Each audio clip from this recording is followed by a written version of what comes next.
In a striking revelation, former Springbok captain Victor Matfield has raised a crucial point about South Africa's recent performance, suggesting that the team may have fallen into a trap of overconfidence. Following their unexpected 38-22 loss to Australia at Ellis Park, Matfield emphasized the importance of humility and self-awareness for the Springboks, reminding everyone that they are not on the same level as New Zealand or Ireland. Matfield, who boasts an impressive record of 127 caps for the Springboks and was instrumental in their 2007 Rugby World Cup victory, reflected on the parallels between the current team and his own dominant Bulls squad. He noted, however, that the Springboks seemed to lack the necessary composure to maintain their lead after initially going up 22-0. The first 20 minutes were phenomenal. It felt like we were witnessing a team that had truly elevated its game. But as I mentioned last week, we must remember that South Africa is not New Zealand, and we are certainly not Ireland, Matfield shared during an episode of Rivals the podcast with John Kerwin. He elaborated on his experience with the Bulls, a team that started conservatively but evolved into a powerhouse due to having the right decision-makers in key positions. Matfield pointed out that after building a significant lead, the Springboks shifted their strategy in a way that seemed counterproductive. When you're ahead by 22 points, it's not the time to abandon your game plan. Instead of playing conservatively, we opted to kick into the corners, which was puzzling, he remarked. The Rugby Championship match showcased South Africa's ability to play expansively, with Matfield praising the team's attacking flair in the first half. I've never seen South Africa utilize the width of the field so effectively. The tries we scored were a testament to our momentum and ability to break through the gain line with ease, he said.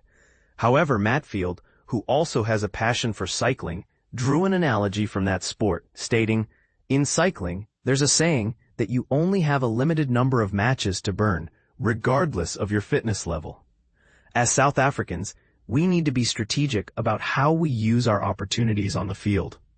He expressed concern that the team may have been overly confident, perhaps even arrogant, suggesting that they played too much rugby after establishing a comfortable lead. "We didn't need to play that way. We could have simply kicked behind the Australian defense. They were not in a position to threaten us from their own 22, he explained.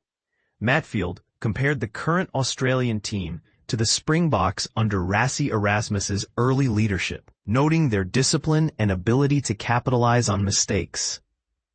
"When we played too expansively in the second half, we handed them turnovers and opportunities, which shifted the pressure onto us. That's when everything started to unravel," he said. He also raised concerns about the structural aspects of the team, particularly regarding player selection. "I'm not afraid to say it. There's a sense of overconfidence, perhaps even arrogance, among our fans and former players. We all trust Rassie's vision. But is it wise to select 5 different teams? Shouldn't we focus on our best 15 or 23 players for crucial matches?" Matfield questioned. He pointed out the absence of Handré Pollard, a player with 2 World Cup victories under his belt, from the bench during the match against Australia.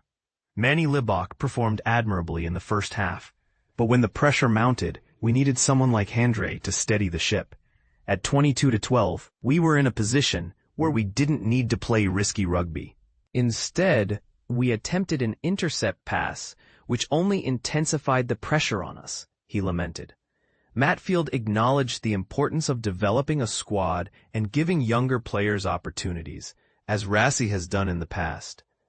However, he emphasized that this particular game served as a wake-up call for South Africa. We might not be as far ahead of our competitors as we believe.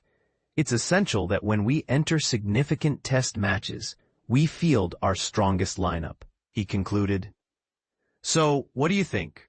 Are the Springboks truly at risk of becoming complacent, or is this just a momentary setback? Share your thoughts in the comments below.